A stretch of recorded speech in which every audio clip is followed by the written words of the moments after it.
Hi guys, welcome to this video. I'm Motal and so happy to see you again. This is the situation of these tankers almost a week ago. In this situation, this machine was missing an important part. Guess what? Yes, these valves, this flange, and of course these pipes. So, why we did this?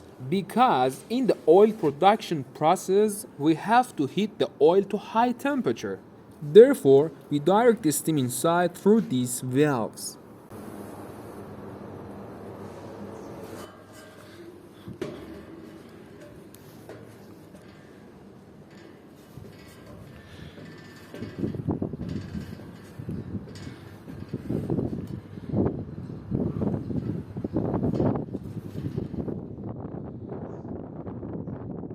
Maybe you can guess what are these?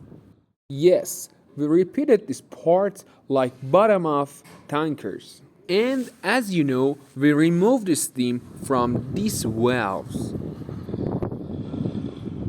And finally, let's show you something interesting.